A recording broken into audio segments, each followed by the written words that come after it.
새벽 5시에 그냥 가차비까지 접근해가지고 돌담을 이렇게 쑥 넘었는데 제가 떨어진 옆에서 자고 있었는 것 같아요. 와. 두 발자국 걸어가다가 바로 돌아설면서 그 총구를 바로 빵 찼어요. 총 한 방도 쏘지 않고 길에도 밟지 않고. 근데 저는 또 국군 초소가 정면에 있는데 가깝게 골로 가는 채 하다가 38선을 넘자마자 이제 90도를 탁 꺾었습니다. 그리고 이제 우측 지피로 갔죠. 그래야지 북한군이 쫓아오면 내가 일로 갔거니 하지 90도 꺾어서 갔으리라고 생각을 못 한단 말이에요. 정말 영화처럼 극적인 탈북 스토리를 가지고 계신 어떤 분을 모셨습니다. 네. 2015년 군인 신분으로 탈북 과정에서 죽을 고비를 넘겼다는 김지성 씨입니다. 안녕하세요. 네, 반갑습니다. 도망가블리와 병막, 도망가블리와 병막. 안녕하십니까. 저는 2015년 군인의 신분으로 두만강을 건너온 김지성이라고 합니다. 탈북하는 과정에 죽을 고비를 여러 번 겹쳐서 이 자리까지 왔는데 영화보다 또한 저의 탈북터를 공개하러 갑니다. 감사합니다. 죄송합니다, 지성 씨. 제가 어렸을 때부터 영화나 이렇게 한국에서 방송 보면 북한 인민군은 이렇게 인사하지 않나요? 안 해요? 그렇게 안 해요? 네. 어떻게 해? 네. 이렇게 해요? 네. 와. 저울도 있지. 일어나서 한 번만 보여주세요. 제대로 보여주세요. 오, 멋있다.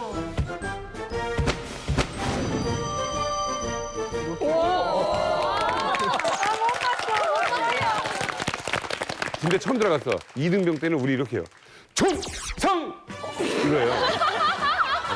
병장, 똥.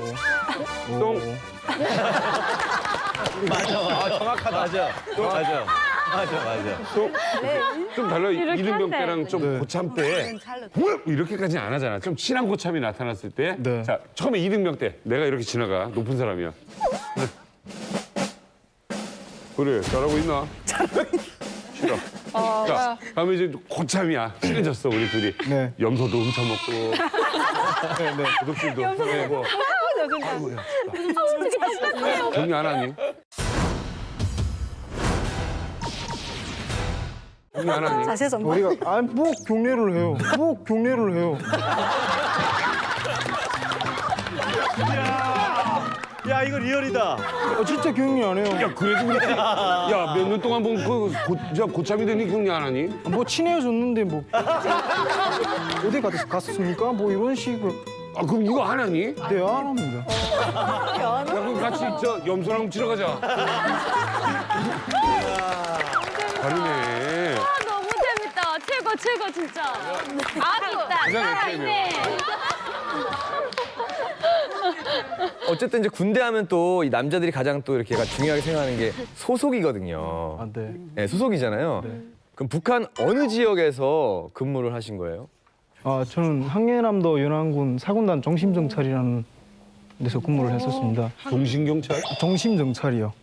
정찰중대 뭐 이렇게 나오고 저희는 정심정찰이라는 독립적인 그런 황해도? 네 항해도 여기 바로 우리 서울 위에? 항하도 앞에 있었거든요. 우리 민정경찰. 우리 민정경찰이라고 하잖아요. 그렇죠. 우리는 수색부대라 그래가지고 그치. 그쪽에 네. 있는 데가 수색대대 뭐 중대가 네, 네, 있거든요. 네. 그거랑 비슷한 건가요? 아, 네 비슷해요. 와. 좀 남한 대치하고 있는 상태다 보니까 남한 소식을 좀 많이 접하고 대박. 우리 휴전선이랑 가까운 데 사는 사람이. 그러네. 진짜 위험한 걸 하는 게 바로 우리 수색대대 중대거든요. 지뢰도 많고. 예. 그럼 거기도 뭐 강냉이라도 좀 더 주고 그러면. 저희는 일반 부대들하고 달라가지고요. 7대 3을 먹었어요. 강냉이 3에다가 입살 7대 3. 금방. 왜냐면 좀 불만 네, 네, 네, 넘어가고 네. 그러니까. 와, 강화도 앞에. 거기 군 생활 굉장히 힘들지 않습니까? 일반 병정은 그러니까 신병훈련을 3개월이라는 걸 받아요. 그렇지. 저희는 1년을 받아요. 신병훈련을? 네, 1년 동안. 아유 힘들겠다 진짜. 네, 그리고 뭐 부대를 딱 배치받았어요. 처음에 뭘 시키냐면 부대원하고 이렇게 뭐 맞서기를 시켜요. 처음부터? 막, 네. 맞죠. 제가 01년도 입대했거든요. 09년도 하고 딱 시키는데 그건 뭐 진짜 뻔하잖아요. 제가 맞을 건 뻔하잖아요. 이렇게 쿨업 같은 거 딱 해놓고 맞서기 시키는데 처음에 진짜 막 오도 터졌어요. 막 코피 나고 막. 근데 딱 맞다 보니까 피나네? 열받지? 그게 그게 왜 시켰냐면 그러니까 악을 키워주는. 끌어오르라고. 저희는 그러니까 자다가도 막 새벽 2시에 뭐 그냥 발령이라는 게 있어요. 폭풍, 뭐 폭풍 1호, 2호 이런 그러니까 암호가 있거든요. 그래 뭐 폭풍 뭐 1호다 하게 되면 일단 남쪽에서 떠서 들어왔다 하게 되면 어디쯤에서 그러니까 여기 살포될 것 같다 하게 되면 그쪽 지역을 봉쇄해 버리고 그러니까 그 다 민간인들 못하게 다 이렇게 수거하는 거죠.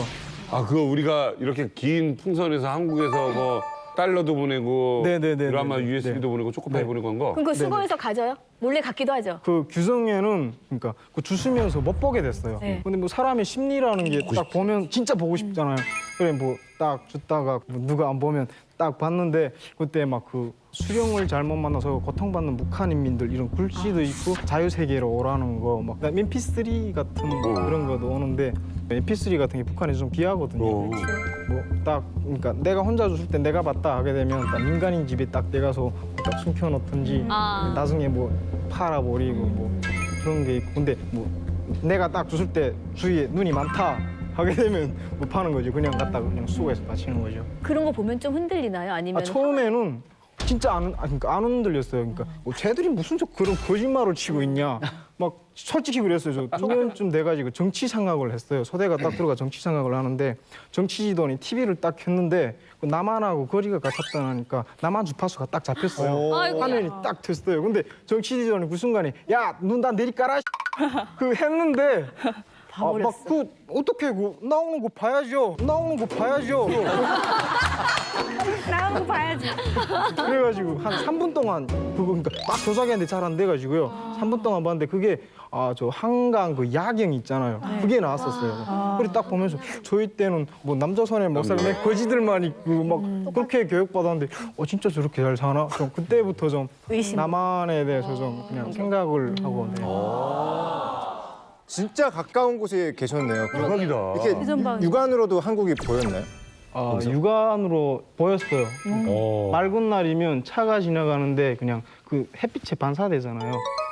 그게 그 빛이 보였고, 그러니까 밤이 되면 그 가로수 불을 켜잖아요. 네. 근데 딱 저녁이 되면 남쪽은 환하고 북쪽은 새까맣잖아요. 딱 그거 보고 저희는 교육받은 게 쟤들은 저쪽 주위만 그 주위만 우리한테 보여주기 위한 거다. 속지 말라. 어머 뻥치신다. 우리 그럼 왜 저희는 보여주려고 안 키나요? 그래야지. 뭐 날아가지. 솔직히 북한에서 그런 발음을 한번 잘못했다가는 뭐 어떻게 될지. 야, 이 재밌네 여기. 나 이 전방 얘기는 나도 낯선 더 얘기거든. 듣고 싶네요. 그게 그 정말 대북 방송을 그 스피커로 이렇게 네. 하잖아요. 그거를 직접 네, 들어보신 들어요. 적 있으시죠? 저는 뭘 들었었는데 그 박상철이 빵빵 있잖아요. 띠띠빵빵. 네. 춤을 쏘는데 그게 온지 얼마 안 됐네. 바람이 막 이렇게 나오잖아요. 그럼 딱 그럼 막 덜컹덜컹 덜면 그거 있잖아.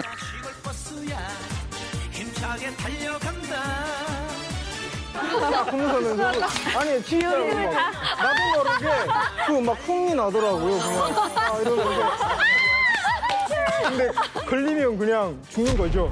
딱 서다가 뭐 누가 뒤에 뭐 보초장이 딱 왔는데 그냥 흥얼흥얼하면 야, 이거 그러면 우리도 대북 방송하는 사람들이 곡을 틀을 때 자기도 모르게 따라하는 부분이 있는 걸로 해주면 좋겠다. 그렇게. 얼쑤 얼쑤 뭐 이런 거 치고는. 그나저나 아까 그 군대 가려고 군대 가면 출세한다고 남자들은 꼭 군대를 갔다 와야 된다는 네. 그렇게 군대를 어렵게 가서 왜 탈북을 하게 됐어요? 전 3년 만에 그러니까 좀 자리를 잡았어요. 고향에 휴가를 딱 왔는데 휴가를 받았어. 네. 전 죽은 줄만 알았던 아버지가 살아있다는 걸 그러니까 고모한테 그러니까 우연히 알게 됐어요. 그러니까 제가 아빠를 찾았습니다. 그러니까 처음에 딱 전화를 했는데 아빠가 아니라는 거예요. 그러니까 이 한국에서 전화를 받는 분이 그러니까 왜 아니냐 하니까 자기는 같이 일하는 사람인데 그러니까 아들이 그렇게 찾아올 수 없다. 그러니까 4살 때 헤어졌으니까 어떻게 아들이 찾아오냐. 한국으로 왔던 거야 아버지는. 네네. 그래가지고 그 아빠하고 그러니까 통화를 했어요. 지금 다 인정됐어요 아들이라는 게. 전 다시 부대 복귀했어요. 아, 예? 복귀해가지고 고민하던 상태에서 이게 내가 그냥 북한에서 군복무를 하면서 10년 동안 하면서 뭐 입당도 못할 건 뻔한 거고 아빠 때문에 입당도 못하고 그러니까 대학교 가도 못 갈 거고 그냥 뭐 앞이 보이지 않잖아요. 뭐 솔직히 저희는 좀 그러니까 일반 부대와 틀려가지고 그러니까 군대를 딱 졸업하면 무조건 입당해 무조건 대학을 무조건 가요 막 그렇지. 그런 게 있는데 저는 그게 없는 거예요. 그러니까 내가 이대로 그냥 뭐 살면 희망이 없지 않나. 그래가지고 다시 저 그러니까 좀 탈영이라고 봐야 되죠, 그냥.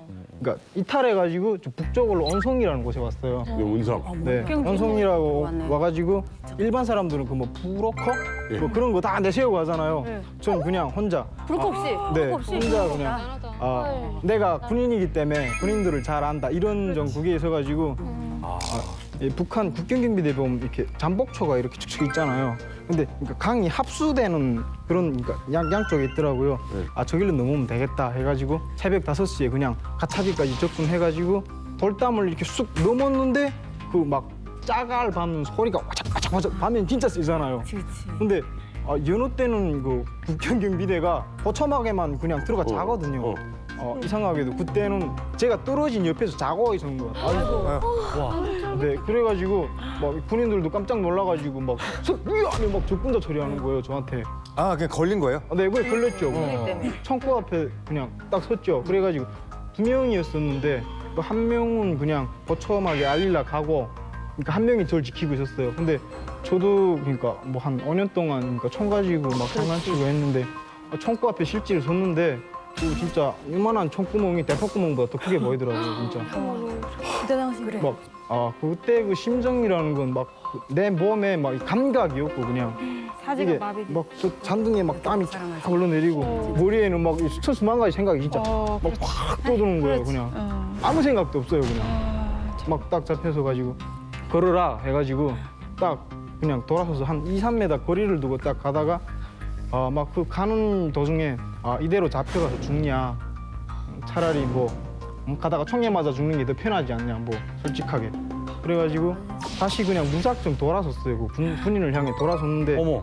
딱 봤는데 네, 구식총을 갖고 있더라고요. 근데 애가 안전장치를 안 내리고 있더라고요. 그게 보였어요, 그게? 네, 대단하다.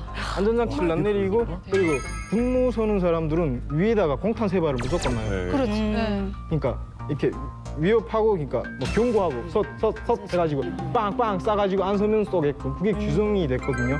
그래가지고 안전장치를 내리고 격발을 당기고 그러니까 공탄은 뭐 한 3m 정도에서 맞으면 화상 입을 정도? 그 정도 그러니까 그 시간을 타산해가지고 뛰어야 된다. 여기서 뛰어야 된다 해가지고 그냥 바로 이렇게 돌아서가지고 한 2발자국 걸어가다가 바로 돌아설면서 그 총구를 발로 빵 찼어요. 총구를 발로 빵 찼어요. 한수부대 출신다며. 액션 영화인데 스릴 만점이에요, 제가. 되게 목숨이 걸린 상황이었지만 그래서 듣는 사람들 너무 흥미있어요. 그 총구를 찼는데 총이라는 게 중량이 있잖아요. 중량이 있으니까 애가 이렇게 휘청하더라고요. 그때 뛰었는데 한 10m 갔는데 막 공탄을 빵빵 쏘대니까 막 사방 보초막에서 막 군인들이 몰려드는 거예요. 어떡해. 근데 막 그때 당시 솔직히 북한 군인들은 좀 맘먹잖아요. 그래서 좀 뛰지 못하더라고요. 그리고 그때 당시 제가 그렇게 빠른 줄은 몰랐어요. 아니 막 탄도 막 이만한 거 막 날아놓고 막 그렇게 해가지고 다시 북쪽으로 한 3개 정도 넘은 것 같아요. 군산으로. 다시 물어보래요? 다시 북한으로 들어갔어요. 아니 저 양반 대단한 게 그 산이 네. 길로 있는 산책로 등산로가 아닐 거 아니에요. 네, 아니요. 생산이에요. 그냥 맨 아니에요. 그게 어떻게 가능해요? 한수부대 출신. 그러니까 저 처음에는 그러니까 산 초입세 보게 되면 저 주민들이 좀 이렇게 산을 뜯어가지고 그 다락밭을 만들어놨어요. 네. 그래가지고 6월달이 됐는데 강냉이가 한 제 키보다 좀 작았었어요. 그래가지고 그 초입세 강냉이 밭에 들어가가지고 강냉이 밭에 고랑이 있잖아요. 네. 고랑에 이렇게 엎대가지고 이렇게 하고 뛰었어요. 그냥 안 보이게끔. 궁금해요. 그래서 산을 3개를 넘었어요. 네. 그 다음엔 어떻게 됐어요? 그 다음에는 그러니까 3일 만에 그러니까 다시 그러니까 아빠하고 이렇게 연락을 해가지고 3일 후에 아버지가 보낸 브로커가 왔어요. 그러니까 그 브로커를 해가지고 다시 이렇게 중국, 베트남, 그러니까 라오스 대사관을 들어갔어요. 딱 하나만 물어볼게요. 강화도 가봤어요? 강화도 네 가봤습니다. 가서 저쪽을 봤어요? 네 봤습니다. 느낌이 어땠어요? 밤에가 살겠지. 그 막 어떻게 표현해야 되지? 기분이 어땠어요? 좀 묘하기도 하고 좀 내가 저기 있었는데 이렇게 여기 와 있네. 참 그 분단된 게 좀 많이 가슴 아프고 그냥.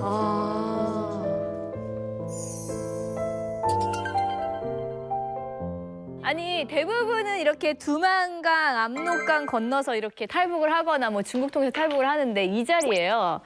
휴전선을 넘어서 바로 탈북하신 분이 계세요. 다 이렇게 바로 예, 휴전선. 제일 힘든 데 아닌가요, 거기가? 네. 말이 안 되는 거지. 와. 누구신가요? 누구신가요? DMZ 넘은 사람. 진짜예요. 아니 어떻게 넘보신 거예요? 그러니까 이제 그 DMZ 안에 있었으니까 나는 GP에 있었으니까 빨리 올 수 있었고 71년에 군복을 입고 79년에 넘어왔으니까 9년을 복무한 거죠. 네. 그 복무하고 제대를 하느냐 군대에 계속 남느냐 그런 상황에서 이제 제대를 해서 대학을 가라는 겁니다.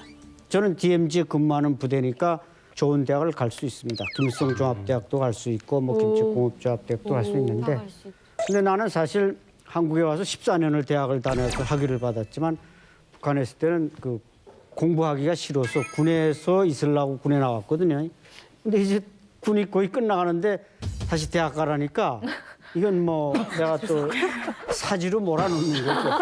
아니 공부하기 싫어서 그렇게 탈북했다고요? 하기 싫어서도 그래서 북한에서 4년 하기 싫어서 왔는데 여기 와서 14년 내 겁이야. 그래가지고 아까 우리 저 지성 친구도 이제 뭐 방송 뭐 삐라 많이 봤다는데 우리 집회에 근무하면은 그냥 옆 사람하고 이렇게 대화를 못할 정도로 대북 방송이 소리가 셉니다. 그러니까 뭐 귀에 못이 배기도록 들었고 삐라를 너무 많이 봤고 그러니까 이미 문화적으로는 사실 나는 남한 사람이야. 여기서 북한군에 있을 때부터 최전방 사람들.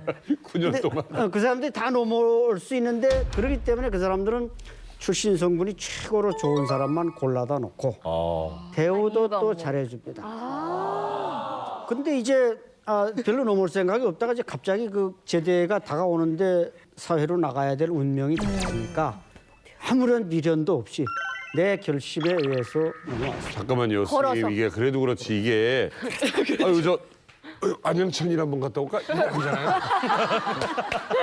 길이 있는 것도 아니, 저 이쪽으로 오세요라고 화살표가 있는 것도 아니고 지뢰 많고 뭐 다 쳐다보고 있고.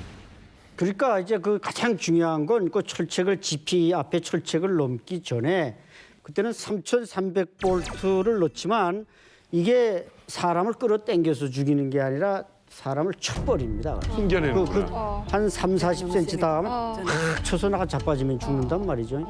근데 그 스위치를 저녁에 10분, 아침에 10분 스위치를 내립니다. 왜 내려요? 왜? 자기네 병사들이 그 어슬어슬하면 거기 쫙 나와서 근무를 해야 되니까 그렇지. 자기네 사람 붙어 죽을까 봐 나갈 때 내리고 또 아침에 철수할 때 내리고 근데 내가 이제 마침 그 스위치를 관리하는 그 책임자로서 초서장이 된 겁니다. 그래가지고 뭐 중사, 하사, 상등병 밑에 부하가 3명 있는데 네.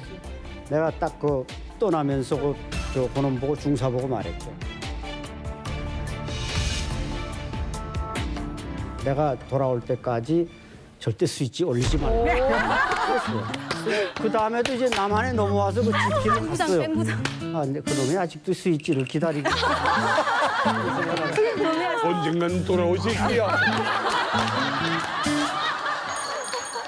이 스위치를 딱 내린 다음에 그냥 잽싸게 넘었는데 그 다음에 이제 중요한 건 이제 지뢰밭입니다. 그러니까 지뢰라는 건 땅 속에 묻혀 있기 때문에 밟으면 그냥 발목이 여기가 똑 잘라요. 그러니까 이건 오도 가도 못하고 그땐 자살을 해야 됩니다. 왜냐하면 잡히니까 북한군이 쫓아오니까. 그래서 제가 총 30발을 딱 장진을 했어요. 그 GP에는 한 35명이 근무하기 때문에 나를 쫓아올 수 있는 사람은 한 20명도 채 안 됩니다. 20명까지 쫓아오면 내가 30발이니까 넉넉히 쏘아주고 한 발은 내가 지뢰를 밟았을 때 자살을 해야 되겠다. 이런 계산을 하고 왔는데 다행히 총 한 방도 쏘지 않고 지뢰도 밟지 않고 근데 저는 또 국군 초소가 정면에 있는데 가깝게 골로 가는 채 하다가 38선을 넘자마자 이제 90도를 탁 꺾었습니다. 그리고 이제 우측 지피로 갔죠. 그래야지 북한군이 쫓아오면 내가 일로 갔거니 하지 90도 꺾어서 갔으리라고 생각을 못 한단 말이죠. 근데 거기 가서도 밤에 통과했으니까 남쪽 그 지피 밑에 왔는데 내가 그 북한 우리 병사들 훈련시키던 이제 호각을 가지고 왔는데 그걸 빽빽 불었습니다. 빽빽 불어가지고 국군 보초가 딱 나타나가지고는 어디서 와서 그러는 겁니다. 그래서 제가 이제 과감하게 북에서 왔어 그랬습니다. 반말했다가 또 얻어 터지지 않겠나 생각했던 뭐 나도 거참이니까. 거참이. 그러니까 그냥 지피가 그냥 발가락 뒤집혀. 그리고 이제 한 10명의 군인이 나오는 거예요. 그러니까 저도 총 들고 있고 그들도 총 들고 있고 나도 총 들고 있었죠. 일단 적이니까 아직. 근데 다가오는데 군인들이 체격도 좋고 말이에요. 옷도 잘 입었어요. 멋있고. 아주 태도가 부드럽습니다. 뭐 이르질 않고 그냥 부드럽게 나와서 딱 가까이 오더니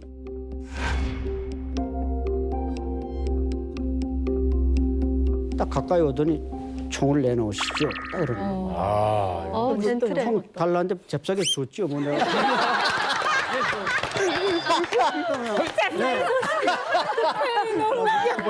그전까지 반말 다 하시고. 그 지피 안에 들어갔는데 나는 준비된 상태고 죽을 각오를 했던 사람이니까 마음이 편안한데 이 사람들은 그냥 뭐 경직돼 있는 거. 갑자기 적군이 나타나 인상 밖으로 나타났어요. 조금 있더니 라면을 끓여왔습니다. 세상에.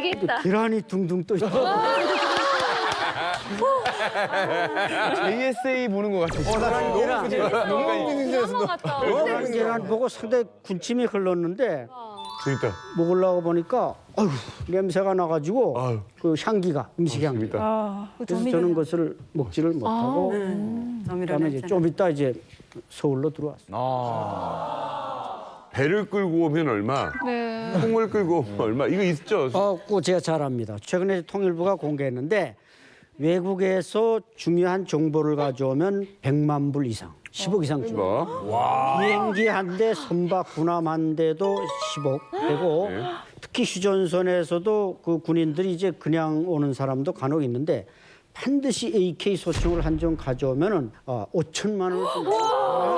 세상에 빨리 그러니까 갖고 와요. 한 정만 가져오지 말고 진짜. 이왕 올 때는 한 서너 정 가져오면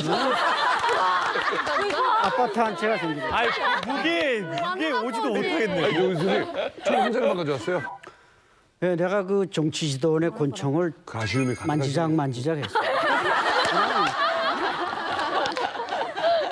집어다 놨다가 아니 그냥 가져오시죠. 가져왔으면 좋았을 텐데 이거 한 1,500인데. 넘어올 때 100가지 중에 한 가지 실수하면 내가 죽는 겁니다. 역적이 돼서 죽는 겁니다. 그러니까 그걸 가져오고 싶었지만 거기서 실수 하나가 발생하면 내 목숨이 죽을 것 같아서 그렇지. 욕심을 내면. 계산해봤더니 놓고 하는 게 좋겠다. 권총이 아마 없어졌으면 바로 쫓아왔을 거예요. 선생님, 만약에 바로 쫓아와서 가는 만약에 거기 그냥 작전 지역 지도를 만약에 들고 왔다면 이건 지도는 몇 장 가져와서 그때는 이제 그 보상법이 있어가지고 지도와 총과 이런 걸 다 보상해 줬습니다. 저는 그래서 제가 왔을 때 보상법이 좋아가지고 사실은 총 한 정에 5천만 원 이상 받은 게 아니라 그때 그 지도와 다 합쳐서 지금 뭐 한 2, 3억 정도. 아니 근데 그걸 알고 가져오신 거예요? 세상에. 알았죠. 왜?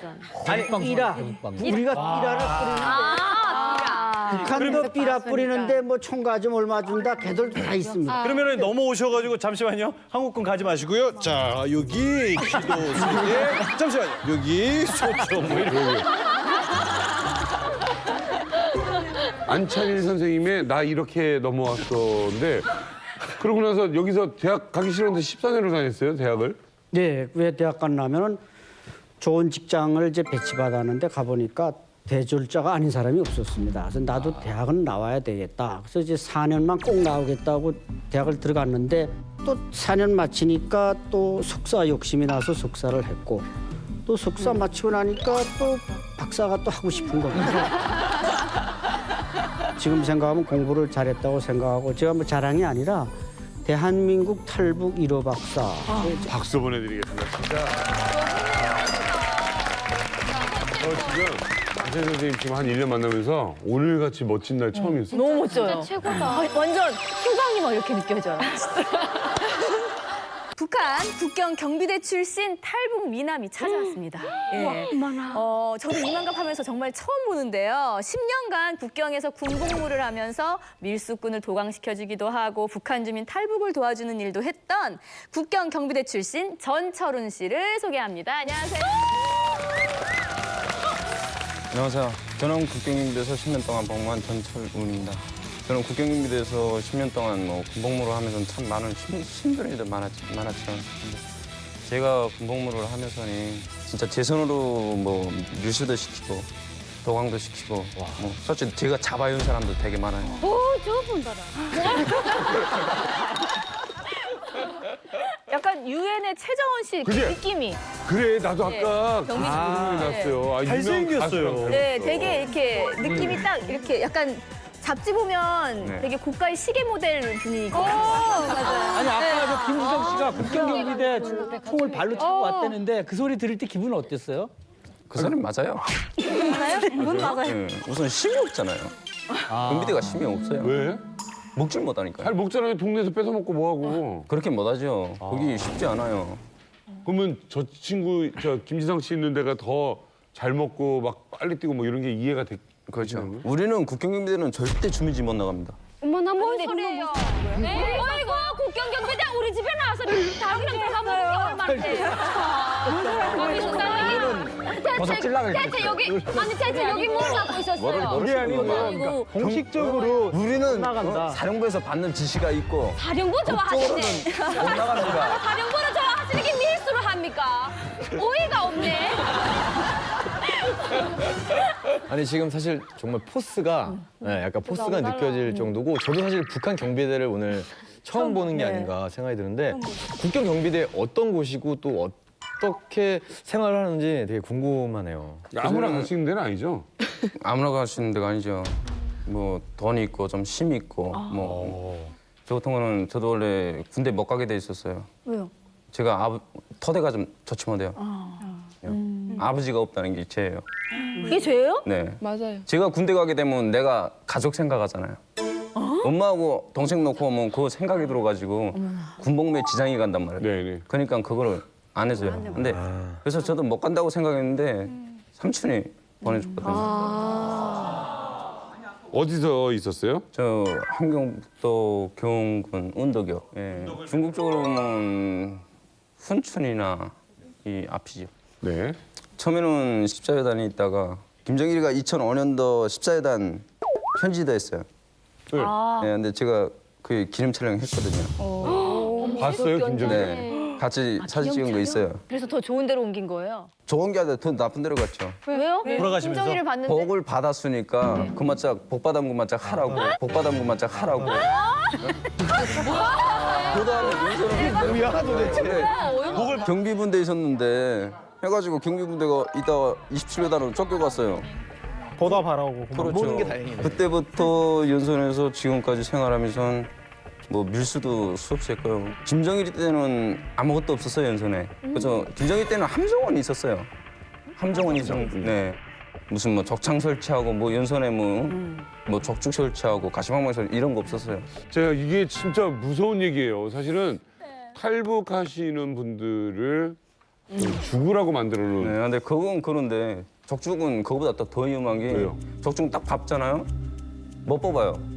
발목 여기 간통 나거든요. 배나무로 한 거예요? 뭐예요? 대나무인데 양옆에 나무에다가 보슬리자처럼 똑같이 박아가지고 가운데 요거 신발 두루 갈 만한 공간이 있어요. 그 딱 밟으면 거기 빽 돌아가면 발목 두 개 양옆으로 찝죠 뭐. 그러면 발목 잘라. 걷지도 못하는 것뿐이나 발목 잘라야죠. 이게 웃으면 안 되는 게 탈북자는 누군가 탈북자도 밟은 거 많고요. 여기가. 우리 군인들도 당한 것도 많거든. 제가 오다 보니까 딱 그 국경경비대 넘는데 그 나무들이 있잖아요. 도망가는 네. 때. 근데 막 밤이면 안 보이잖아요. 그렇죠. 근데 그 나무 가지에다가 끈을 매달아 가지고 방망이에다가 그 못을 박았어요. 그렇죠. 방망이에다가 그러니까 나무에다 이자도 똑같아요. 경비대는 거저 다 나무 씁니다. 그래서 나무에다가 못을 이렇게 박아가지고 꼭대기에다 꾼 매달아가지고 나무에다 매달아 놓는단 말이에요. 거기 왔다 갔다 하죠. 바람 불면 흔들려요. 가다가 넘어가다 그거 밤에 안 보이니까 들이 쫀단 말이에요. 그거 때쯤에 이마빵 나가죠. 아이고나. 근데 그런 장치들을 해놓는 게 이제 국경을 탈북자를 방지하기 위해서 하는 거예요? 그렇죠. 방지하기 위해서 하는 거죠. 자, 여러분 네. 이만갑에서만 들을 수 있는 국경 경비대 전철우 씨의 증언 어떻게 들으셨습니까? 아, 오늘 흥미진진합니다. 예, 이만갑 최초로 국경경비대 전철훈 씨 모셨는데 전철훈 씨가 북한 국경의 비밀을 하나 밝혀주신다고 합니다. 어떤 비밀일지 화면 보여주세요. 북한 국경에 있는 네모 가짜다. 뭐가 가짜일까요? 설마. 북한 국경에 있는 국경 경비대는 가짜다.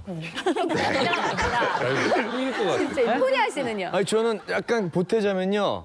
가짜 이렇게 사람 모양을 한 인형들이 서 있다. 경찰 고속도로에 서 있는 것처럼 호수아비. 그건 있어요. 있어요? 있어요? 네. 인형들이 서 있다고요? 예, 인형은 있어요. 그 봐. 호수아비는 있어요. 저는 북한 그 경비대들이 들고 있는 총이 가짜다. 나도 그럴 설마. 거야. 이건 너무 충격인데.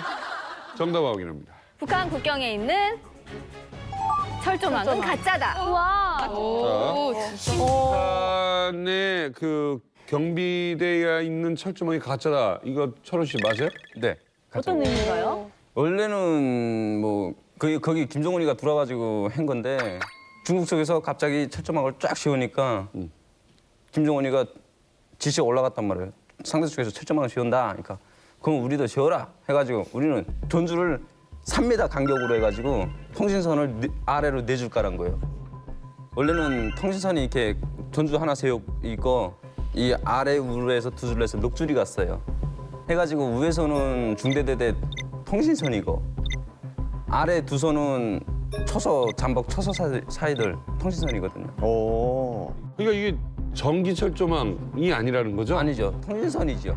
철조망도 아니네요? 그럼 그냥 철조망도 아니죠. 그러니까 줄이 그냥 통신선이죠. 전화선이라는 거잖아요. 근데 그냥 지금 이렇게. 위험한 거는 오히려 중국 국경 쪽에 있는 선이네요. 근데 나도 뭐 넘어올 때 보니까 중국 뭐 그것도 나도 뭐 손으로 올리고 그냥 넘어왔는데 아 그러면 그걸 왜 세운 거야 둘 다? 전기도 안 오르고. 저게 전기도 안 통한다는 거죠, 결국. 그렇죠. 전기였다간 중대대대 다 날아나죠. 왜요? 전화기 다 폭발하죠. 통신선이래잖아. 통신선에다가 전기 오면 무조건 전화기 다 날아납니다. 아니 근데 이렇게 영화 속에 보면 네. 국경 경비대가 진짜 힘 있는 갑 중에 갑 같아요. 네. 실제로도 그래요? 그렇죠. 우리 국민들은 주민들을 밀수도 시켜주고 뭐 주민들도 밀수하는 목적은 먹고 살자고 하는 게 아니겠어요. 그렇지. 네, 도와도 주는데 뭐 어두운 사람들마다 뭐 사람이라는 게 다 다르잖아요. 네. 그러니까 조건이 서로 다 달라요. 그러니까 어떤 사람은 왕복 갔다 오는데 2천 주겠다는 사람도 있고 어떤 사람들은 갔다 오는데 돈 대신 뇌물 주겠다는 사람도 있고. 예. 근데 나 같은 거는 뇌물 받아서 필요 없잖아요. 난 그저 돈 받는 게 제일 간단하잖아요. 편하고. 그렇죠. 밀수꾼들도 뭐 중기 밀수하는 사람이 있고 뭐 여러 가지 다르잖아요. 네. 뭐 어떨 땐 TV도 받은 적도 있어요. 하고 강폭이 250이라 함부로 진짜 겨울에도 힘들어요. 아, 그 지역은 쉽지가 않네요. 네. 넘어가려면 솔직히 말 잡혀요. 그러니까 훤히 보일 거 아니야 여기저기서. 그렇죠. 두만강이랑 눈 오고 나면 겨울에는 눈 오고 나면 더 새하얗게 더 잘 보여가지고 예. 거기다가 뭐 한 번 빠지게 되면 솟아 못 나죠. 인간의 사람들은 시험 잘 못하는 사람들은 다 떠내리가 버린단 말이에요. 아 저 궁금한 게 있어요. 네. 그냥 거기서 진짜로 뭐 뇌물 가져오면 뭐 묻지도 따지도 않고 다 받아주겠습니다. 이게 아닐 거예요. 뭐도 뭐는 되고 뭐는 안 되고 그런 게 있습니까? 나도 뭐 그런 적 많지. 뭐 뇌물을 받고 넘겨주고 받고 하는 거 있는데 그때 당시는 나도 좀 정치성이 좀 있잖아요. 네. 그러니까 넘겨줄 사람은 넘겨주고 네. 난 내 마음에 맞지 않았으면 잡아였어요. 근데 지금에 와서 생각하면 그게 제일 후회되죠. 아, 마음에 안 든다는 게 뭐예요 도대체? 내 조건 안 들어주면. 돈? 그렇죠. 근데 어떤 사람들은 구실이 되는 사람 많죠. 뭐 엄마가 아파서 중국에 약가지로 간다든지 뭐 먹고 살기 힘들어서 갔다 온다느니 그거는 구실이고요. 나도 이렇게 떡 잡으면 이 사람이 무슨 목적인 줄 알거든요. 하면 묻지도 않아요. 좀 턱 봤을 때 무슨 냄새가 달라요. 전문적인 하는 사람은. 이렇게 떡 옆에 가면 약간 좀 부르주아 냄새가 약간 나거든요. 화장품 냄새 같은 거. 그렇죠. 그러면 이거는 연위적인 맹목적이 아니로구나. 벌써 그만짝 나가서 살았다는 거잖아요. 몸에 뵐 정도면 그만짝 나가서 살은 거예요. 그러니까 묻지도 않고 맞아. 연행해라. 연행한단 말이에요, 서대로. 근데 철우 씨, 네. 이게 뭐 많이 잡기도 했지만 네. 왜 지금에 와서 잡아놓고 후회되거나 아유 그때 좀 봐줄 걸 이런 사람도 있잖아요. 있죠. 10대, 20대 초반인데 가들이 뭐 10대 나이에 거기 가면 인생 망하는 거잖아요. 그게 가들도 앞으로 살 날은 많은데 거기 가면 10대 나이에 인생 끊겨야 되는데 그게 제일 가슴 아프더라고요. 아니 그러면 탈북 미남 미녀들 탈북할 때나 또 밀수할 때나 네. 이럴 때 이제 뇌물을 많이 주잖아요. 네, 한 사람만 받는 게 아니라 또 여러 명이 있다며. 그럼 다 같이 골고루 나눠 갔나요, 그걸? 그렇죠. 잡는 거는 다 같이 넣어갖고 그래도 조장이 조금 더 챙기죠. 예. 그 돈을 어디다 써요 또? 우리는 경비대는 뭐 서대에서 군인들 생일이잖아요. 내 밑에가 9명이란 말이에요. 9명인데 9명을 생일 세줘야 되는데 서대에서 하나 안 대줘요. 그럼 철훈 씨가 좀 좋은 선임이라 생일을 다 챙겨준 거죠? 한데 분대장들은 역시 다 같아요. 어쨌든 분대는 다 제 새끼들이니까. 신철우 씨, 10년 동안 국경 경비대를 했는데 그럼 네. 딱 보면 아 이건 뭐 밀수하겠다. 아 여기는 뭐다. 이게 딱 느낌이 옵니까? 네. 제일 많이 한 거는 너루 밀수 제일 많이 했어요. 차에다 너루 싣고 나와가지고 한 번에 50마리씩 넘겨주고 했어요. 그게 했네. 큰 손이 근데 어려웠어요. 군대장부터 센데? 그건 밀수가 아니라 무역 아닌가요? 이공식적 무역. 노르를. 네, 그래가지고 해물. 아침에 부모 딱 소고선이 들어가게 되면 옆에 처사들이 밀처서 방향에서 차 소리 났다 긴단 말이야. 뭐 뜯었냐고. 난 못 뜯었다. 그러니까 서로가 아니까. 그렇죠. 그쪽도 한데, 하고 여기도 하고. 네. 네. 한데 조원들은 다 마을 내보낸단 말이에요. 주민지 내보낸단 말이에요. 나 혼자지요. 근데 걔는 자해주의 시켰으니까 나가 시간 처음 먹고 오니까 그럼 와가지고 다음날 조원들한테 물어본다는 정치단이 어제 차 소리 났냐 안 났냐 모른다고. 모르니까. 모른다고 저. 나 내보냈으니까. 저 돈을 받고 이제 밀수를 하고 탈북시키고 도강을 시키면 일단 불법이잖아요. 그렇죠. 그 상부에 걸리면 큰일 나지 않습니까? 우리도 군대법 있고 사회법 있거든요. 군대에서 만약 내가 통역하다가 걸리게 되면 나는 연장 떼야 되고 연장 떼면 그다음에 제된 거예요. 그렇죠. 생활이죠 무조건. 나 같은 거는 11년차 안 갔댔거든요. 처음에 딱 들어갔어요 모르니까. 근데 방이 진짜 조그매요. 사람 혼자 누워있기 딱 좋더라고요. 딱 들어가자마자 마음대로 편한 대로 하라고 들어가요. 편한 대로. 네. 10분 자기 10분 있다고 갔으니까 편한 대로 하고 있으라고 들어갔어요. 나는 그래서 우리는 군인들은 눕는 게 제일 편하잖아요. 그래서 들어가자마자 딱 누웠어요. 누워 있는데 아니가 딱 10분이니까 딱 오는 거예요. 문 딱 열더니 그대로 하고 있으라는 거예요. 일어나지 말라는 거예요 나보고 해가지고 그대로 딱 누워 있었죠. 했더니 테두리에다 금을 딱 긋는 거야 백목으로다가. 예. 하여튼 여기서 일어나지 말라는 거야. 그 자세로만 있어. 예. 해가지고 요 금 지어지면 열흘 더 누른다는 거예요 형이. 미치는 거죠.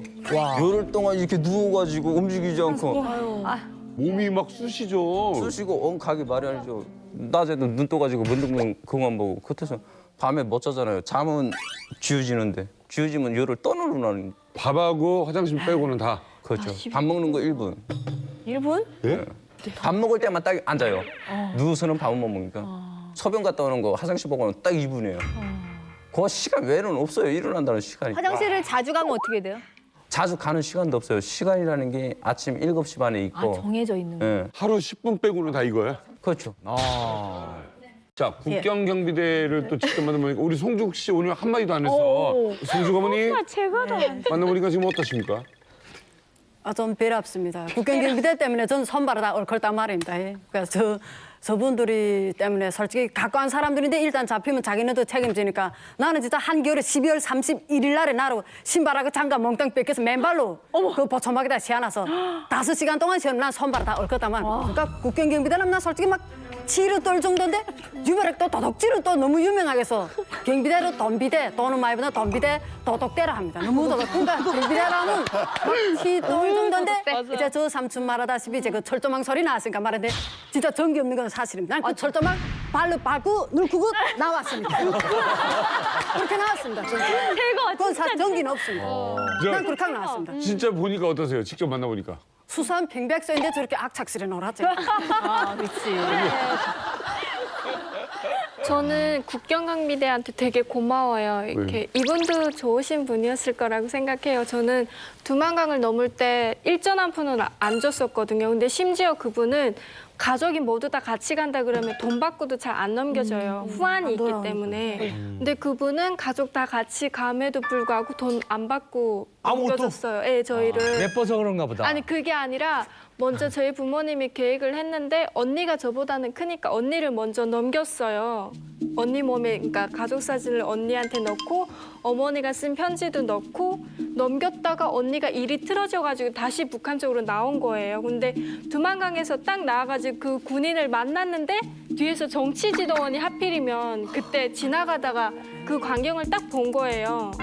보고 아 너가 얘를 도와주는 브로커구나라는 거를 눈치를 챈 거죠. 그래가지고 언니랑 군인을 데리고 독방에 넣고 보이브에서 3일 동안 취조를 한 거예요. 고문을 하면서. 근데 언니 몸에는 증거가 확실하게 있잖아요. 사진도 있고 어머니가 써준 편지까지 있고.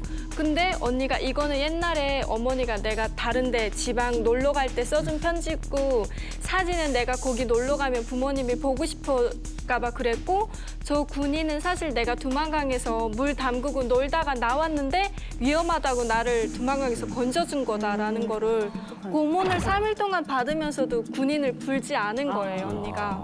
그래서 그분은 그게 너무 고맙다고 자기 목숨을 살려줬다고 돈 한 푼 안 받고 저희 가족을 가서 진짜 어디 가든 행복하게 잘 살라고 넘겨줬어요. 언니가 그걸 지켜준 거네요. 언니, 그죠? 언니 덕분이기도 하죠, 또. 저는 돈을 주고 탈북했거든요. 아버지가 먼저 탈북하셔가지고 열심히 돈 버셔가지고 230만 원에 이렇게 강을 넘었는데, 그러니까 저는 국경경비대 군인을 되게 이렇게 무섭게 안 봤어요. 국경경비대 아빠가 돈을 줬으니까 나는 되게 호강하면 넘는다 이런 인식이 딱 있었단 말이에요. 그래서 경비대 군인을 딱 만났는데 갈비뼈가 기타치게 생긴 거예요. 아니 뼈밖에 없고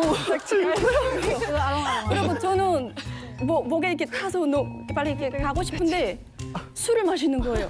그래서 아니 삼촌이 왜 빨리 넘어가야 되는데 술 마십니까? 하니까 야 이거 넘으려면 밥보다 오늘 같은 날은 술이 낫다 이러는 거예요. 속이 막 부들부들 떨리더라고요. 근데 제가 그때 엄청 통통했어요, 북에서. 그렇게 잘 사는 집도 아니었는데 살 많이 쪄가지고 그때 한창 살찔 때 물만 먹어도. 그래가지고 이제는 내가 넘어가는구나. 그래서 빨리 어필해요. 목에 딱 탔는데 거기 또 물살도 센데 가자마자 이렇게 톡을 타놨더라고요. 그래서 물살이 센데 이렇게 같이 쏙 들어간 거예요, 물 안에. 제가 또 무거웠으니까. 이렇게 붙잡고 있고. 네, 이렇게 그러니까 딱 가만히 있으래요. 꼭 목 잡고. 그래 이 손에 쑥 들어가는 거예요. 그래 물 먹고 다시 둘 다 북한 쪽으로 나간 거예요. 그다음 저보고 뭐라는지 아세요? 발 빼고 다시 오라. 15kg만 빼라. 옷 벗으라는 거예요. 옷 벗으라는 거. 그래서 옷이 물 먹으니까. 왜 옷 벗으냐고 하니까 옷이 무거워가지고. 그래서 또 이렇게 그래서 삼촌이 내가 내 절로 헤엄치겠습니다 그랬거든요. 저희 아빠가 어릴 때부터 저희는 한 10년 동안 탈북 준비했으니까 라디오랑 들으면서 저희 아빠가 항상 폭포에 갖다 저희를 던져 넣었거든요. 아까 진작 하던. 근데 저는 물살이 너무 세서 무서웠거든요. 그래서. 네, 그래서 삼촌이 내가 물에 가라앉지 않을 자신이 있으니까 도와주시오 하니까 자기가 이렇게 물살이 이렇게 세니까 자기 이렇게 밀어준대요. 그래서 하래요. 그래서 하니까 제가 엄청 잘하는 거예요. 그래서 목표는 중국 쪽이에요. 근데 몸은 계속 내려가더라고요, 진짜로. 그러니까 그 군인 아저씨가 헤엄 잘 치니까 저를 계속 이렇게 밀어넣더라고요. 네, 그래서 아무튼 몸은 떠내려갔지만 중국 쪽에 도착했어요. 그런데 그때 군대 삼촌을 딱 보니까 불쌍하더라고. 경비대 고맙네. 네, 고맙죠. 야. 직업별로 다 있어. 우리. 진성기 씨는 2009년부터 북한과 한국에서 약 150명의 북한 주민들을 탈북시켰어요. 네, 데니알 씨, 뭐 궁금한 거 있으세요? 저는 브로커를 보니까 너무 신기한데 영화 보셨잖아요. 영화 속의 그 브로커와 좀 비슷한 거 아니면 좀 다른 면이 좀 있나요? 아니, 그저 영화에서는 이렇게 사람들이 막 브로커도 찾아가잖아요. 근데 실제 북한 내에서는 내가 브로커다 이렇게 하고 내놓고 못 살아요. 왜냐하면 밀수하는 것도 밤에 멀리 하잖아요. 내가 밀수꾼이다 대놓고 못 하거든요. 근데 브로커라는 거는 사람 넘겨주는 거잖아요. 그래서 저 같은 경우는 이렇게 북한에서 직접 대놓고 이렇게 뭐 브로커다 이렇게 안 하고 복간들이라든가 동네 사람들 옆집도 못 믿잖아요. 그러니까 낮에는 막 철없는 그냥 딸처럼 네, 엄마 돈 가져다가 그러니까 우리 집이 좀 중국하고 친척이 있으니까 돈이 좀 있잖아요. 그러면 중국에서 보내준 그 돈을 가지고 그냥 망탕 쓰는 또 친구들하고 놀러 다니고 막 이렇게 놀새. 예 춤추고 막 이렇게 맨날 그렇게 놀고 저녁에 이제 들어가면 밀수하고 낮에는 막 이러다가 좀 있으면 밤 10시. 은밀하게 위대하게 그 김수현 씨가 그런 역 아니었나요? 모자라게. 약간 모자란 역할하다가 변신하는. 아까 영화 보니까 브로커가 이렇게 몇 명이냐 인원 파악해갖고 몇 시에 딱 모이자 해갖고 네. 딱 모여서 딱 인솔하고 갔잖아요. 네. 근데 송미 씨도 이제 그런 역할을 하신 거예요? 그렇죠. 저희는 이렇게 그 사람들을 그 집에다 이렇게 은신을 못 해요. 집에다 이렇게 넣지 못하고 그 산 밑에라든가 그 국경하고 많이 떨어진 데 그러니까 사람들이 시선이 많이 떨어진 그런 산 밑에 이런 집들이 있어요. 그런 집들에다 1차로 였다가 국경을 나와야 되잖아요, 저녁에는. 그러면 그 사람들 저녁에 이제 국경 앞이 나오는데 저희 집은 국경 옆이지만 저희 집에는 노출하기가 쉬우니까 안 내려놓고 그 국경에 보면 다 국경이라 잘 사는 게 아니에요. 못 사는 사람들이 있거든요. 그러면 그런 집들에 저 같은 경우에는 저희 동네 의사가 있었어요. 북한에는 다 집에 가서 치료받으니까 그 집에 들어갈 때도 사람들이 외부 사람들이 들어가면 동네에서 감시를 해요. 그 집에 무슨 사람들 저렇게 많이 들어가지? 뭐 이렇게. 근데 의사너 집에는 병원이니까. 그 병원이니까 침 맞으러 들어가는 사람들 있잖아요. 외부에서도 침 맞으러 오는 사람이 있어요. 소문 듣고. 그러니까 들어가면 여기 침 놓는 선생님들 집이냐고 이렇게 말을 걸면서 들어가요. 그러니까 다 시키거든요. 그러면 옆집에서 들어도 아, 저 집에 들어가는 사람 침 맞으러 왔네 이렇게 생각을 해요. 또 들어가면 일단 나오지 않고 있다가 밤에 이제 중국에서 이제 브로커하고 다 통화되면 그때 이제 저는 웬만해서 얼굴 안 비치고 군대들 이렇게 시켜가지고 저 집에 있으니까 데리고 나가라고. 군대들은 경비대? 예, 군대인데요. 옆에 계신. 그렇게 연결이 되면요. 네. 그런 분들을 이제 밖으로 중국으로 보낸 다음에 한국까지 그러면 송미 씨가 책임지는 거예요? 그러니까 저는 북한에서 그냥 농계 보내서 중국 브로커한테 인계해주고 거기까지? 한국에 있는 브로커들하고 중국에 있는 브로커들이 이렇게 연락을 해가지고 단계별로 이제 이렇게 서로 이렇게 인계하면서 가는 게 있어요. 그래서 본명까지 이제 들어가면 가족들하고 다 통화하고 돈 이렇게 받는 브로커들 돈 받을 거 다 받고 태국을 거쳐서 이렇게 한국까지. 그 강 건널 때 걸어 보냈어요? 수영 보냈어요? 아니면 뭐 배를 태웠어요? 저희 같은 경우에는 처음에 시작할 땐 배를 태워서 보냈어요. 그러니까 저희 집 앞에 이쪽에는 그냥 건너가라고 하는 게 아니라 중국 사람이 배를 가지고 거기다 짐을 많이 싣고 이렇게 넘어와요, 중국 사람이. 그 넘어오고 이제 그걸 가지려 내려가야 되는 사람 있잖아요. 그걸 짐꾼 한 3명 정도 쓰고 넘어가는 사람 한 2-3명 되면 거기다 같이 내려보내요. 그 내려보내고 그 사람들 짐을 이제 막 내리잖아요. 중국 사람과 같이 또 북한 뚝에다가 짐을 내리면 그때 이제 한쪽으로는 그 넘어갈 사람들이 그 배에 타거든요. 짐 한쪽으로 내리면서.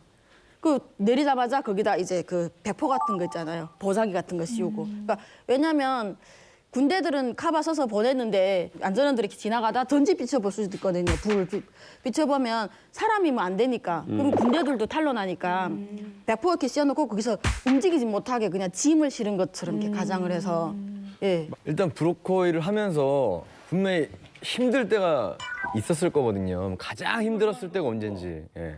2007년도에 저희 남편하고 같이 그 한국으로 넘어간 애가 있어요. 한국에 있는 가족이 부탁을 받고 단천에 그 검덕이라는데 거기 가서 여자애 하나 데려다가 넘겼는데 너무 이렇게 18살인데 너무 체구가 초라했었어요. 이렇게 못 먹고 그래가지고 그래서 남편이 그때 3월 15일 잊혀지죠. 3월 15일 날 넘어갔는데 3월 15일이면 강이 이렇게 녹을 때예요. 압록강이 이렇게 얼음이 녹아서 내릴 때니까 쟤를 혼자 넘겨보내다가 이렇게 물에 빠지면 어쩌냐 자기 대륙간다고 그래 넘어갔다가 한국 간다고 둘이 같이 떠났는데 북송돼서 둘 다 잡혀서 나와서 남편은 정치범 수용소 갔고 근데 걔가 언성 그 보위부에서랑 저를 절대 그렇게 매를 맞았는데도 저를 안 부르셨어요. 저는 그 여자를 모른다. 시체가 돼서 거기서 나왔다더라고요. 그런데도 저를 안 불고 나왔더라고요. 그 덕에 제가 조금 좀 사는데 많이 도움이 됐고 그래서 1년 있다가 걔를 다시 넘겨보낼 기회가 생겼어요. 그래서 감시도 많이 이렇게 떨어지고 해서 걔를 데려왔는데 엄마가 그때 따라왔었어요. 엄마가 절대 안 간다 하시던 분이 와서 한국에 있는 큰딸 전화 받더니 이번에 그냥 걔 데려왔던 그 길에 내가 같이 넘어간다. 큰딸이 그렇게 오라고 하니까. 그러면서 그때 제가 우리 애 만삭이 돼서 해산날이 며칠을 앞두고 그때였어요. 그래서 가면서 그때 그렇게 좋아했어요. 뭐 청진의 형제들한테도 전화하고 저한테도 뭐 한국 가서 이제 애 넣으면 저한테 선물도 많이 보내주겠다고. 그래서 그렇게 인사 나누고 나가신 분이 제가 만삭이니까 감기 못 나가잖아요. 그래서 짐꾼들 시켜서 내보냈는데 그때 그 5월 달이니까 눈도 녹고 또 비도 그때 봄비도 오고 하니까 물이 좀 많이 불었었어요. 그래서 거기를 원래 건장한 남자들이 많이 넘어갔었거든요. 그래서 엄마하고 딸이니까 둘이 손잡고 같이 넘어가면 되겠다 하고 아마 군대들이 그쪽으로 택해서 넘겼나 봐요. 그래서 나보고 걱정하지 말아라. 그래서 나도 인사하고 걔들을 넘겨보냈는데 가다가 그 길을 잘못 가서 이렇게 직선으로 못 가요. 물살이 있으니까 사선을 이렇게 내려가야 되는데 길을 잘못 들어섰는지 모르겠는데 엄마가 물에 소용돌이 쳐가지고 휩쓸려서 그때 들어가고 그때 엄마가 그렇게 들어가니까 걔도 같이 들어가려고 하는 거 조선 쪽에서 그 넘겨보내던 애들이 걔라도 살려야 되니까 걔 손잡고 중국을 같이 넘어간 거예요. 그리고 저는 그 내용을 모르고 그 다음날에 자고 애 놀러 들어갔어요. 병원에 산부인과 가서 애 놓고 정신 차리고 보니까 그 이야기 들은 거예요.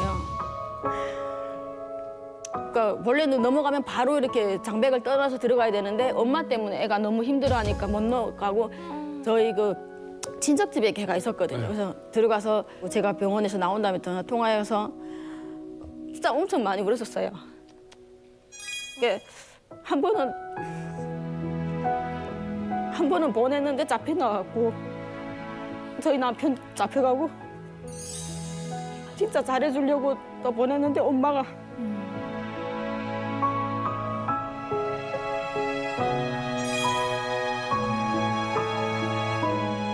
지금 그 여학생 그때 어렸던 그 여자는 지금 한국에 와 있어요?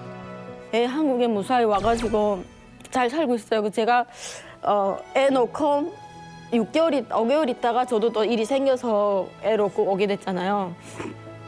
그때 저는 걔한테 한국 가 잘 살아. 난 한국 올 생각 안 했댔으니까 엄마랑 너희 남편이랑 우리 다 지켜줄 거라고. 그러니까 잘 살라고 가서 그렇게 했었는데 제가 한국에 오게 된 거예요. 그래서 하나원에 왔는데 어떻게 그 연락이 돼가지고 하나원에 저한테 연락이 왔더라고요.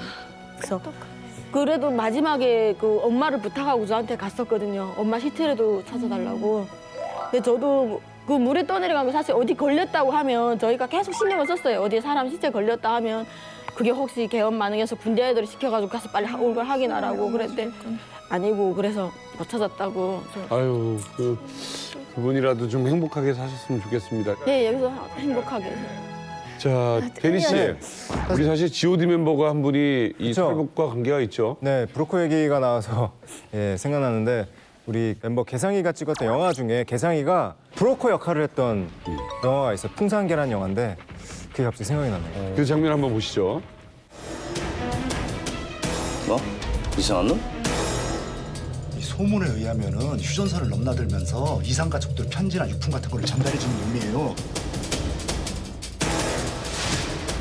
난 이 새끼가 어느 쪽인지가 궁금하단 말이야.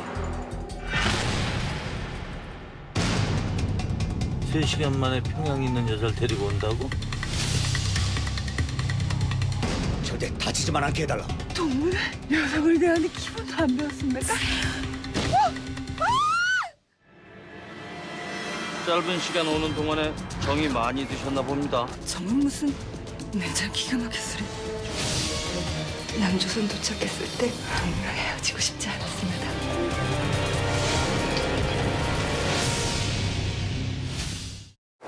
아, 나 진짜 재밌게 봤네. 정말 완전 대박. 풍산계 대사도 없었죠? 개상이는 대사가 없어요. 소리 지르는 거 말고는 대사가 없었고. 네, 대니아 씨. 근데 진짜 멋있었잖아요. 근데 네. 저는 저 영화를 보면서 굉장히 긴박한 상황이죠. 개상이가 브로커고 개상이가 이제 데리고 오는 과정인데 이 긴박한 상황 속에서 과연 남녀가 사랑을 할 수 있을까? 오, 사랑에 빠질 수 있나요, 아영 씨? 네, 세 엄청 시간이. 많이 빠져요. 그러니까 이게 되게 어떻게 보면 목숨을 담보로 한 극한의 상황이잖아요. 그래. 근데 처음에 이제 이렇게 보통 넘을 때 한 명씩은 아니고 보통 이제 팀이 있거든요. 근데 생판 모르는 남녀가 이렇게 만나서 그 긴 여정을 탈북을 하다 보면은 거기서 이제 사랑이 싹 트는 거예요. 그래서 거기서 이제 눈이 맞아가지고 하나원 퇴소하고 바로 결혼을 하는 경우도 있고요. 제가 아는 언니는 이제처럼 수릴 있게 두만강을 넘었단 말이에요. 그래서 두만강 넘어서 중국 쪽에서 하룻밤을 묵게 됐어요. 근데 남자 여자 이렇게 다 같이 이렇게 좁은 데서 자게 된 거예요, 하룻밤을. 근데 이 언니 옆에 그 총각 남자가 이렇게 누워 자게 된 거죠. 아이고야. 왜냐면 상황상 그렇게 된 거예요. 네. 그래서 체내니까 긴장하잖아요. 그래서 밤에 혹시 무슨 일이지 않을까 막 이러고 긴장해서 있었는데 아무 일도 없은 거예요. 그러니까 그 사람이 너무 멋있어 보인 거예요. 근데 아무튼 북한 여자들은 또 멋있어 보인다 해서 무조건 막 마음 주는 게 아니라 더 이렇게 튕기고 막 이러거든요. 근데 이렇게 탈북하다 보니까 언니가 다리를 접질른 거예요. 어이구야. 그러니까 남자한테 이렇게 또 업혀갈 생각이 생긴 거예요. 아유. 그렇게 하면서 사랑에 싹 터가지고. 송주광님 왜 이렇게 웃으십니까? 아니 저는 우리 기수에 지금 그런 신뢰 있었는데 남편이 같이 오는 것도 모르고 아내는 아내대로 오고 같이 국경을 넘었는데 그 한 거의 30일 동안 왔다는 게 말합니다. 건명 중국 건명까지. 근데 왔는데 국정원에 도착하니까 지금 자기 그 같이 떠나던 그 일행 중에 남자하고 둘이 지금 만났는데 그 남자가 여자가 여행을 같이 오다나니까 그 탈북하다니까 지네색이 형편없이 알았다는 게 말입니까? 이 남자가 밤에 자지 않고 그 여자를 구 안에서 얻고 오면 그 험한 진짜 그 라오스 국경 넘었다는 게지. 그런데 이 지금 남편이 또 뒤따라서 지금 탈북했단 말입니다. 근데 현실적으로 남편은 남편대로 또 다른 데로 오고 여자는 여자대로 하는데 국정원에서 만났단 말입니다. 그러니까 마지막에 하나원이 나서 이 남자는 자기 남편이 있고 이 또 남편이 이 여자를 도와준 남자가 있지 않습니까? 그러게. 그 죽을 꼽에서 너 누구를 선택하겠는가? 여자 한마디가 나는 행복한 날에 10년을 산 저 남편보다 두놈한 날에 산 그 열흘 동안에 나를 살려준 이 사람하고 살겠다. 난 이 사람하고 살겠다. 그래서 홀 갈라졌다. 와 최고다. 저기 이게요 사랑이 고민이 되겠네. 진짜. 위급한 상황이고 아슬아슬한 상황일수록 더 애절하게 다가. 네. 그리고 진짜 죽을 또 고비를 기대게 되잖아요. 근데 그 남편 네. 입장도 아마 그 사람을 택하길 바랬을 거예요.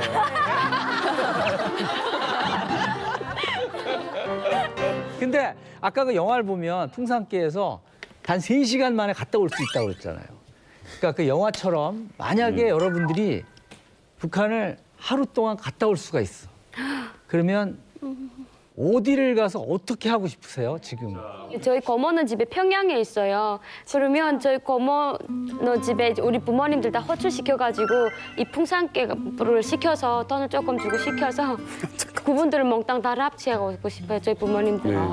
저는 이제 풍산깨가 3시간 만에 평양을 왔다 갔다 한다면은 친척 집에 가서 저희 그 가족 사진. 왜냐면은 제가 두만강을 넘어올 때 가족 사진 한 장 못 갖고 왔어요. 그러니까 지금 제가 두만강을 넘은 지가 이제는 한 14년 돼 가거든요. 사실은 가끔씩 이제 그 어머니 얼굴이 기억이 안 날 때가 있어요. 그래서 그때 이제 다시 기억을 더듬을 수 있는 사진 한 장이 있으면은 얼마나 좋을까, 행복하지 않을까. 철훈 씨는 다시 북한에 갔다 올 수 있다 하루 만에 뭘 하고 싶어요? 저는 동생 만나서 동생하고 밥 먹고 싶은 게 소원이고요. 밥? 예, 동생 있자고 여러 번 생각했는데 그건 안 되더라고요.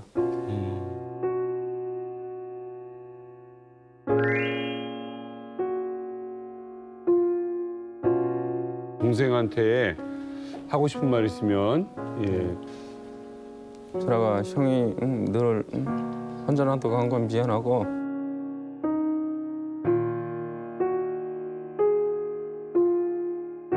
형이 너를 위해서 해주지 못한 것도 정말 미안하다. 형 많이 용서하고 아버지 어머니 산소 잘 부탁한다. 이상입니다.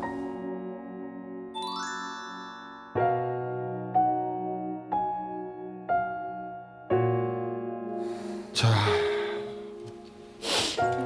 그 송미 씨도 딱 하루 갔다 올 수 있다면 엄마하고 동생 찾고 싶어요. 아니 그렇게 브로커 일을 많이 하셨고 아시는 분인데도 못 찾으셨어요.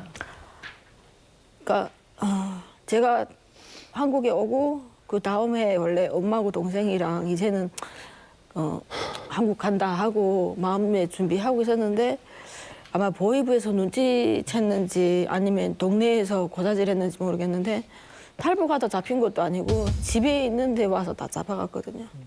그래서 그때 정말 제가 북한에 있는 뭐 보이부라든가 아는 사람들한테 사람 보내도 마음 먹고 잡아야차고 했으니까 돈도 안 받아먹고. 아이고야. 제가 지금까지도 북한하고 통화하면 엄마랑 동생 소식 알고 싶어서. 아니 누구보다 잘 아는 분 아니에요. 이 방법을 찾자면 여기 있는 사람들 중에는 가장 그 방법 루트를 아는 분 아니에요. 그러니까 보이부에 한 1년 있다가 정치범으로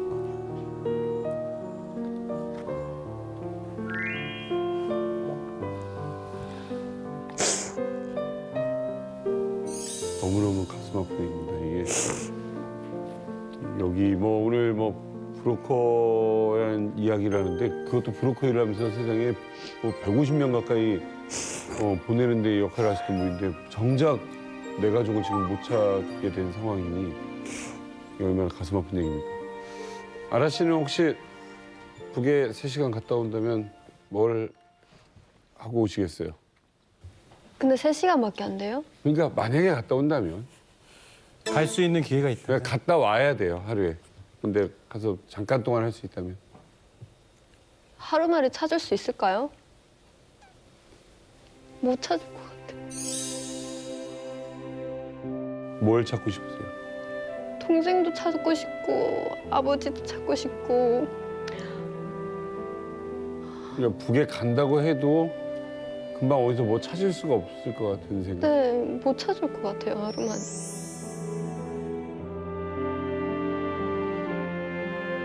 동생은 어떻게 지금 몇 살쯤 돼서 어떻게 살고 있을 것 같아요? 저랑 지금 3살 차이 나는데 결혼했는지 북한은 또 일찍 결혼하잖아요. 근데 결혼했어도 이제 뭐 이불 하나라도 있을까라는 걱정도 되고 결혼했으면 어떤 사람 만났을까라는 그런 생각도 많이 들고. 아라 씨랑 닮았을까요? 동생이 더 예뻐요. 어릴 때부터 이제 동생이 더 예쁘다고 동네에서 그랬었거든요. 아니, 많이 울죠, 동생 생각하면.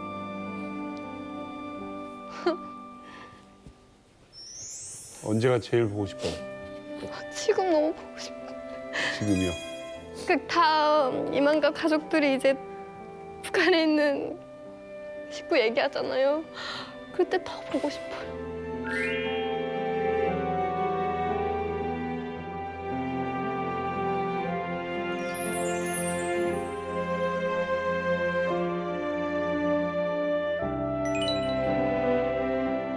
언제가 제일 보고 싶냐 하면 지금이 제일 보고 싶은 거죠, 사실.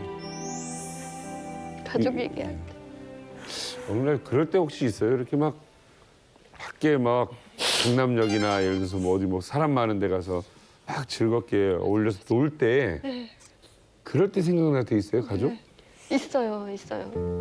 어릴 때 갖고 놀던 뭐 인형이라던가 동생이 뭐 머리띠라던가 이런 걸 비슷한 어릴 때 동생이랑 같이 이거 내 거야, 이건 너 거야 하면서 막 장난치면서 놀던 그런 머리띠를 하나 딱 발견하면 갑자기 그 순간 탁 생각나는 거예요. 그럼 갑자기 막 웃다가 갑자기 우울해져요.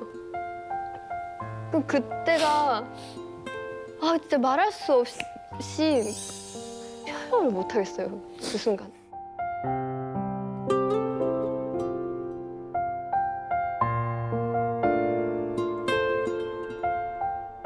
이 풍산계라는 영화를 안 보신 분들 계실지 모르지만 진짜 가만히 생각해보면 아주 단순한 이 구조예요. 뭐 평양 서울을 3시간 만에 왔다 갔는데 좀 허무맹랑한 얘기 같지만요. 이게 좀 누군가에게는 간절한 소망이고 꿈 같은 얘기예요. 탈북 브로커 진성미 씨. 예. 지금 생각해보니 브로커라는 어떤 역할을 하는 사람들이에요?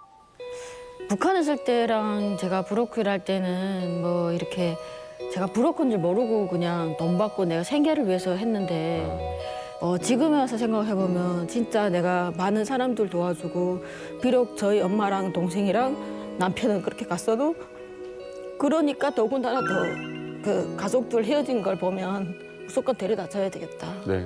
그리고 와서 이렇게 행복하게 사는 거 보니까 정말 좋은 일가 해줬다 이런 생각도 들고 앞으로도 기회가 되면 계속 그렇게 예, 많은 분들을 도와주는. 그러게 우리 송미 씨 정말 힘내시고 우리 그리워하는 가족들 건강히 잘 있고 언젠가 꼭 만나는 날이 있길 바라겠습니다. 자, 말씀 고맙습니다. 우리 박수 보내주시죠. 네.